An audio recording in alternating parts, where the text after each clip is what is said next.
I am sitting here with Julie Futcher, sales trainer extraordinaire, Oh, shucks. and we are going to be discussing the most extraordinary block that so many companies have. Thank you for joining me on scottcundill.com. Please tell me, why is the sales funnel such a huge obstacle for so many companies? You know what, Scott? This is a question I actually walk away from a lot of my clients and go, why? Yeah, very good question. So a lot of the things that I observe when I'm talking to clients about this is they're not managing it. They're not keeping a track of all issues and areas within it.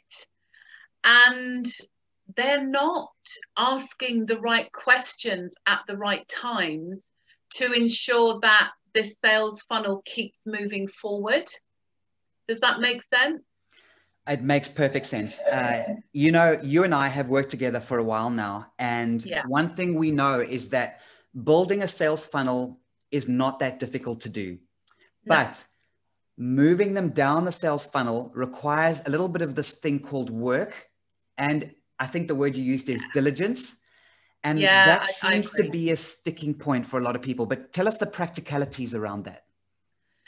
So what I observe in a lot of my clients is the business owner, the sales manager, the sales director are not quite as on these sales pipelines with the salespeople as they like to think.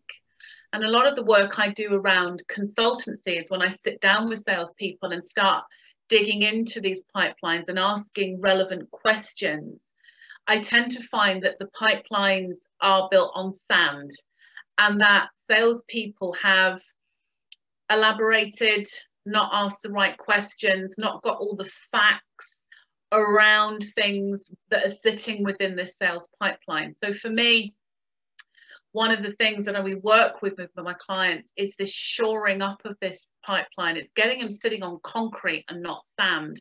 And that is all about the questions that you have in the sales process that then feed everything through. So it's really simplistic, but it's one that a lot of companies do not have a handle on.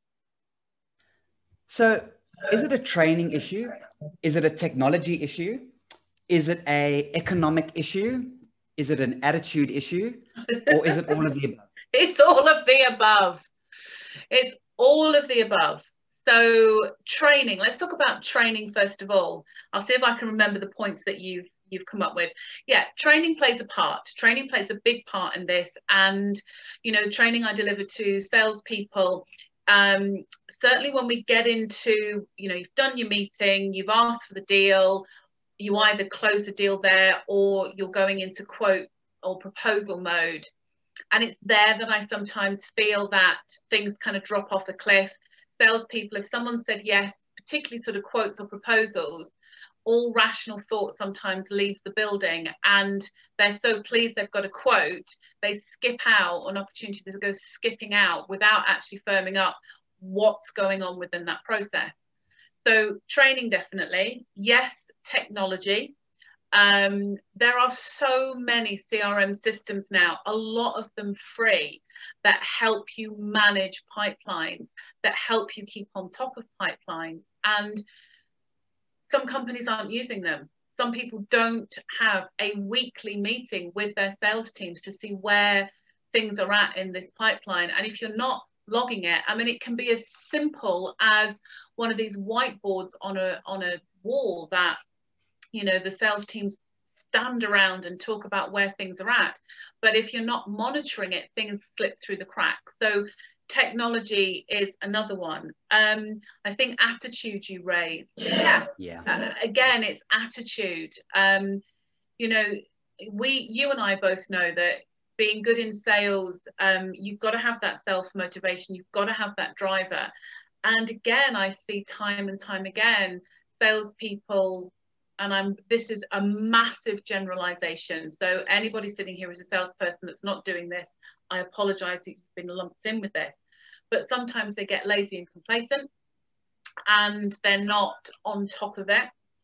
And the economic climate, well, you know, this is really, really challenging. Where we're at in the world at the moment is really challenging businesses, small, medium and large, within their sales processes. And even myself within my own business, I think the first 2 or 3 weeks within, you know, the lockdowns that we've had in the UK, I wandered around the house, that's where I was working, going, I don't know, until, you know, we all sort of raised our head above the parapet and said, actually, do you know what, we're going to have to keep this going. So I think there's a culmination in a lot of those points that you said. Yeah, well, congratulations on remembering all 4 of those points as well. Yeah. I know. I was most impressed. Yeah, and you can't use economic climate as an excuse. We all want to. No. I understand that there are certain industries that are falling apart. Other industries are coming to light. But going back to this, it's just a complete shock to me that there's still a lot of fluff going on. I mean, people are posting on social media and they're hoping for a few likes and they're chucking a few things on LinkedIn, but it's not becoming a measurable sales pipeline. And one of the reasons we work with you is because of that measurable sales pipeline, where we actually look and say, if what we're doing does not generate that sales pipeline, are we doing the right thing? So can you give us some strong words now to business owners out there, sales managers, sales teams, and say to them, listen, build the pipeline or die? Yeah. Okay. So I am going to give you some strong words, and I'm going to actually give you some step-by-step guide of actually what I'm physically doing in my business, because just to give you guys some background to training, well, that fell off a cliff. But we kept working through this and we're now seeing things come out the other side. So here's what we're doing in our business. The first thing we did within our business is we kind of broke this down into 4 areas, and we look at quotes, existing clients, lapsed clients, and new business. So when the world stopped, so did quotes and proposals, but now the world is starting to go again. And this is the first place that I would suggest you start and pick up with your customers, those that had quotes. Now, we talked about training being an issue. And one of the things that I find that in general, salespeople cannot answer for me is, number one, what is the buying process within a business?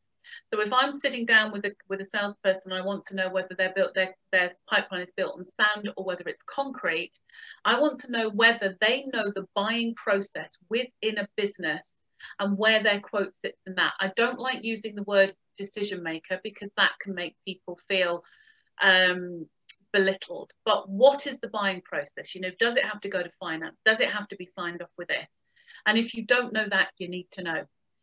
The other thing that they need to know is when does the client want to start the work, and what is their quote process? So in other words, who else is on the table? If there are people on the table, what's the decision going to be based on?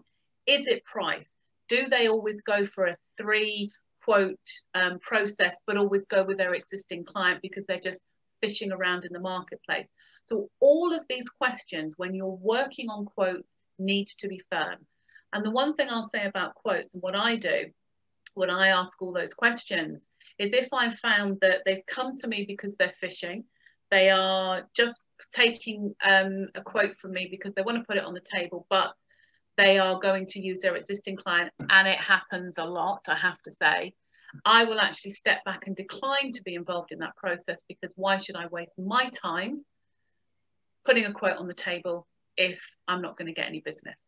So going back to your quote, getting these going, firming that up. Do you know all the facts? That's point number 1, and that's what we did. Then we've looked at our existing clients. They love you. They know you. Let's get on the phone and let's see how they have been getting on. I've been doing that. I was doing it yesterday. I've had some great conversations with clients and I picked up business. They know me. And it was one of the quickest ways that you can generate business back in now. You know, and salespeople say to me, well, Julie, what do I say? You know, I can't phone. And what do I say? Just phone up and find out how they're doing. Are they surviving? what they've been through. And that's exactly what I was asking my clients. You know, are you still standing? Having a bit of a giggle with them, commiserating with them. What was lovely is they will ask you as well. And I was able to sort of talk to them about things that are happening in my business, which gave a lovely in to introduce some of our new services. Obviously, working with you, Scott, has been a delight to tell people about with that. So existing clients. Lapsed clients, well, a lot of businesses forget them. They forget to go back and have a conversation as to why these people aren't trading with them anymore. So let's do it. Let's pick up the phone. If we've not heard from them, how are you? How's business? Is everything okay? What can we do to help you? Again, key. And then I'm going to talk about new business. And you touched on something about what works. And this is key to when you're going into new business development. I will sit every 6 months and analyze within the business what works, what new business activities work for us. So we know networking, referral partners, social media, LinkedIn, brilliant tool for us. And I've done this just recently when I did a brainstorm with myself. I put them all down on a piece of paper and go, right, these was what we know that works. Are we utilizing them properly? And I actually sat and looked and said, no, we're not. So we've sharpened everything up and we're going back to that. Mail shots work for us as well. So that new business activity has started. You put all of that into one great big melting pot, all of a sudden you create a very, very good sales pipeline that you're working on and you're moving fast. Does that make sense? Absolutely, Julie. Thank you so much. In fact, it made so much sense that I would like to make a proposal to you.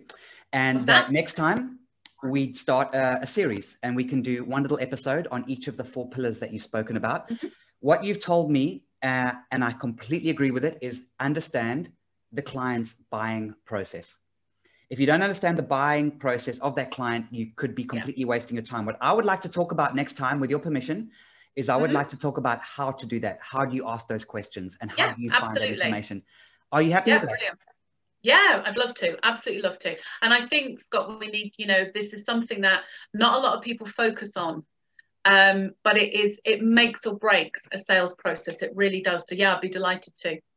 Thank you, Julie. So Julie Futcher from The Sales Manager, contact her and contact myself via maj3.com. We'd love to have a conversation with you and actually get your sales pipeline going, happening, burning, motoring. It might be tough, but it's very, very, very possible. Julie, I really look forward to our next discussion. So do I, Scott. Thank you. Thank you for joining me on scottcundill.com. You're welcome.